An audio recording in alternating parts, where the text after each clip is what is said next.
you'll get His Majesty completely alone on one channel and the UN translator alone on the other, and you can do whatever you want with it afterwards. So here is His Majesty's address to the United Nations General Assembly.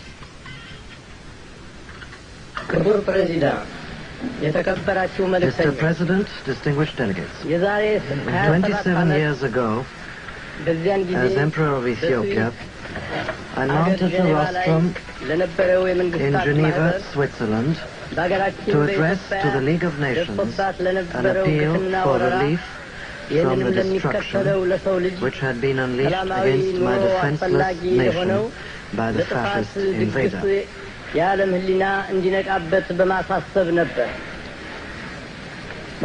spoke then both to and for the conscience of the world.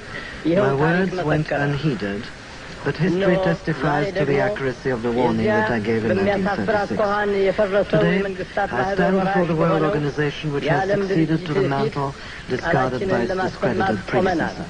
In this body is enshrined the principle of collective security, which is unsuccessfully invoked at Geneva.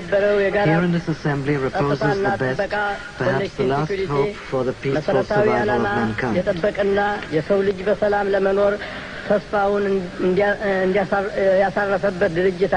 1936, I declared that it wasn't the covenant of the League that was at stake, but international morality. Undertakings, I said then, are of little worth if the will to keep them is lacking.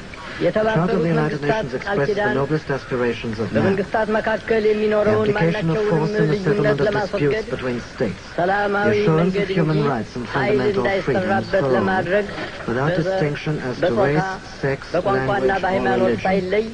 The safeguarding of international peace and security. But these two, as were the phrases of the covenant, are only words. Their value depends wholly on our will to observe and honor them and give them content and meaning. The preservation of peace and the guaranteeing of man's basic freedoms and rights require courage and eternal vigilance. Courage to speak and act, and if necessary, to suffer and die for truth and justice. Eternal vigilance, that the least transgression of international morality shall not go undetected and unremedied. These lessons must be learned anew by each succeeding generation. And that generation is fortunate indeed, which learns from other than its own bitter experience. This organization and each of its members bear a crushing and awesome responsibility to absorb the wisdom of history and to apply it to the problems of the present in order that future generations may be born and live and die in peace. Should we fail to achieve this goal, we shall have condemned the coming generations to inherit the tragedy of our time. በማስታወቅ መጪው ትውልድ በሰላም ለመኖር እንዲችል ለማድረግ ታላቅና ከባድ ኃላፊነት አለበት። ከውቀትና ከተነገረ በኋላ እንዳይሰራበት ቢስተናከል መጪው ትውልድ መከራ ውስጥ እንዲገባ እንደፈረድንበት ይቆጠራል።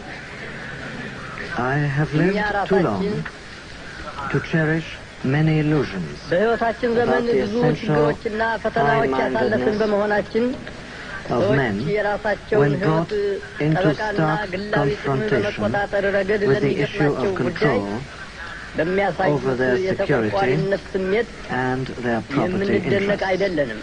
Not even now, when so much is at stake, would many nations willingly entrust their destinies to other hands.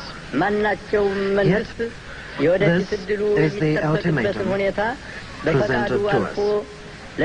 Secure the conditions whereby men will entrust their security to a larger entity or risk ጸጥታችንና ሰላማዊ ኑሯችን persuade men በዚህ ታላቅ that their salvation ሊጠበቅልን የሚችልበትን ሁኔታ with the ማስገኘትና subordination ለመላው ዓለም of የሰው ልጅ national ደህንነት and local interests ሲባል to the ለግልና interests ለብሔራዊ of ጥቅም ብቻ mankind መገዛትን ማስወገድ ነው። or endanger man's ይህን future. ግብ These ሲደርስበት are the ድረስ ፍጹም objectives, ሰላም የማያገኝና yesterday የሰው ልጅም unattainable, የወደፊት ኑሮ አስጊ today በሆነ essential, ሁኔታ ላይ which ያለ መሆኑን we must መረዳት labor አለብን። to achieve. Until this is accomplished, የዓለም ጸጥታ mankind's አዋቂና future ለሰላም ጉዳይ remains መሰናክል hazardous, የሆኑትን ሁሉ and permanent አይነተኛ peace ችግሮች a matter for እዚህ ላይ speculation. ልንጠቅሳቸው እንፈቅዳለን።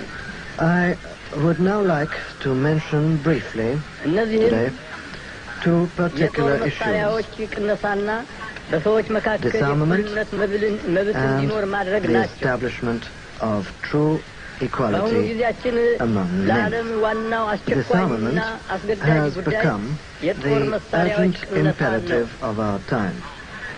የጦር I do መሳሪያዎችን not say መቀነስ this ወይም because የኒውክሌር I መሳሪያዎችን ሁሉ that the ማጥፋት absence of arms ወዲያውኑ ሰላምን is tantamount to የሚመሰርትና peace, በመንግስታት መካከልም የሚኖረውን because ማናቸውንም I ሀሳብ believe ልዩነትና ክርክር that ወዲያውኑ የሚያስወግድ bringing an end ይሆናል በማለት to the nuclear ሳይሆን arms race ዛሬ በሰው እጅ automatically የሚገኘው guarantees የጥፋት the ኃይል peace, የቱን ያህል እንደሆነ ሲገመት because የጦር the መሳሪያዎችን elimination ከማጥፋት of የበለጠ nuclear ለዓለም warheads ሌላ from the አስቸኳይና arsenals አስገዳይ of the ጉዳይ world አለበት ለማለት will bring in its wake that change in attitude መሳሪያ ከድንጋይ required ጊዜ for a ጀምሮ peaceful settlement of disputes between nations. መፍትያ ሆኖ ቆይቷል። Disarmament አጣርቶም is vital today ለመሰብሰብና because of ለመጠበቂያ the አስፈላጊውን immense ለማደራጀት destructive ጊዜ capacity ቢወስድም መመስረቱ men የሰውን ልጅ ሕሊና now possess. ያሳርፋል። Ever since the Stone Age, the production of arms የኒውክሌር has always been a መሳሪያዎችን source of በአየር ላይ man's own መሞከሩ destruction. እንዲታገድ የተፈረመው ውል Even though the ኢትዮጵያን achievement of general and የደገፈችው complete የጦር disarmament is መሳሪያዎችን time-consuming, ጨርሶ it is ለማስወገድ encouraging to note ወደሚያስችለው that ግብ great efforts are being በከፊል devoted እንኳ to ቢሆን attainment. My ያደርሳል country በማለት ነው። supports the nuclear test ban ፍሬ ነገሩ treaty in the ከኒውክሌር atmosphere ጦርነት as a step ጥፋት towards this goal, ማንም ሊያመልጥ even የማይችለው though መሆኑን it is በመገንዘብ only a partial step. ይህንኑን ለመፈረም The real በተስማሙት significance of the የኒውክሌር treaty ባለቤቶች is that በሆኑት it አገሮች admits of a መካከል tacit stalemate አሁን ያለው between the ሁኔታ nations which እየባሰ እንዳይሄድ initiated it, ለማድረግ እና a stalemate የተባበሩት which መንግስታት recognizes ድርጅትና the እኛም blunt, unavoidable አባሎቹ fact that none would ለዓላማችን emerge from the የሚበጀንን total አንድ ነገር destruction አስበን which እንድናደርግ would be the lot of all in a የትንፋሽ nuclear war. መውጫ ጊዜ A እንኳን stalemate ሊያስገኝልን which ይችል affords us ይሆናል and the በማለት ነው። United Nations a breathing የሰው spell ልጅ in which to act. The የእኩልነት goal መብት of the ለማስገኘት equality of man የሚደረገው which ትግል we seek is the በታሪክ very ገጾች antithesis ተጽፈው of the እንደሚገኙት exploitation of one በተለይ people by another, about በአፍሪካና which the pages of በእስያ history, አህጉሮች ላይ and ባለፉት particularly ብዙ ዓመታት those ደርሶ የነበረውን ግፍ written about the African and Asian ለሚደረግ continents, ጥረት ነው። speak at such length. ባለፈው ግንቦት Last ላይ May in ወር Addis ላይ Ababa, there was በዋና convened a ከተማችን meeting of በአዲስ heads of አበባ African states and የአፍሪካ governments. መንግስታት For 3 መሪዎች days, the ከፍ 32 ያለ nations ጉባኤ አድርገው እንደነበረ presented at that ይታወቃል። conference demonstrated to በሶስት the ቀናት world የስብሰባ ጊዜ that ውስጥ when the will and the የ32 determination መንግስታት exist, መሪዎች nations and peoples of various backgrounds can በፈጸሙት and will ተግባር work መልካም together ፈቃድና in unity, ቆራጥነት the ካለ achievement of common goals and ልዩ the ልዩ assurance of ባህልና that equality እምነት and brotherhood አስተዳደርም which we ያላቸው desire. ህዝቦችም ሆኑ መንግስታት Although our የጋራ position ጥቅም ከሚያስገኘው vis-à-vis ግብ the power blocks ለመድረስና is identified with the policy ሁላችንም of የምንመኘውን non-alignment, እኩልነትና our past ወንድማማችነት history testifies to the fact ለማስገኘት that we've always መቻሉን endeavored በብልህ to cooperate አሳይተዋል። with all nations without exception. እንዲሁም የዘር ልዩነት Thus, በሚመለከት one ረገድ of the fundamental አንዱ ዘር principles ከሌላው we ዘር have agreed upon ይበልጣል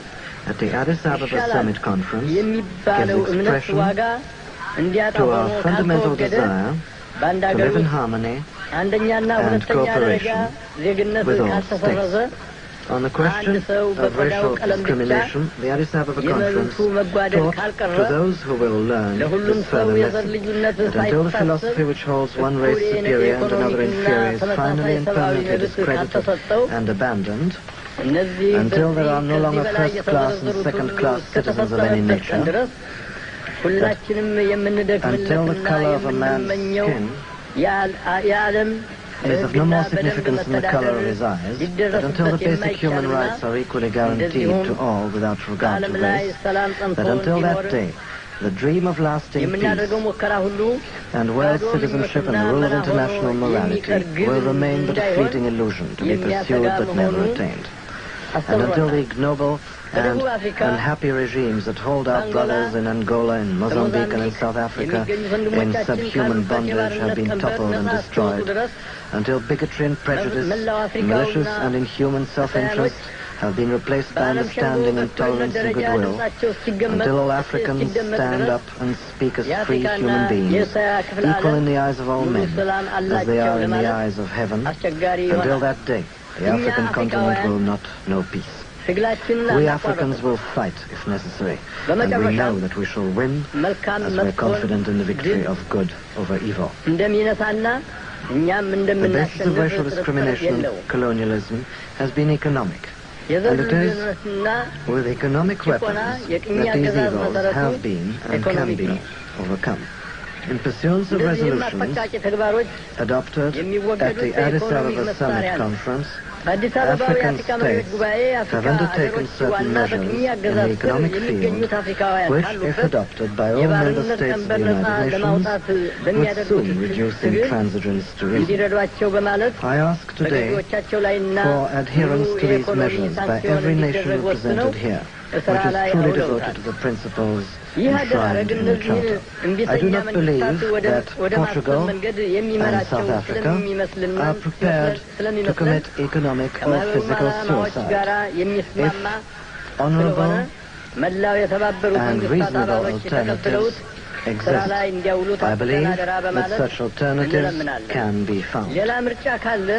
We must act while we can, while the occasion exists, to exert those legitimate pressures available to us, lest time run out and resort be had to less happy means. The great nations of the world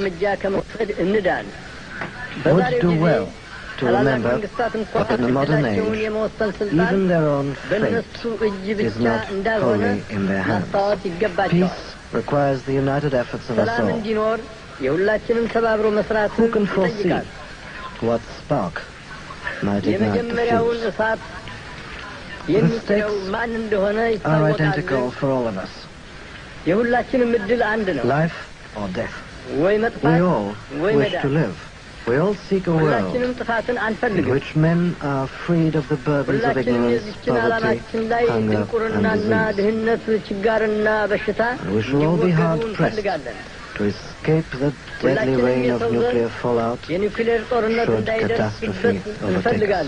The problems which confront us today are unprecedented. They have no counterpart in human experience. Men search, peruse the pages of history for solutions, for precedents. But, alas, there are none to be found. This, then, is the ultimate challenge. Where are we to look for our survival? For answers to questions which have never been asked before.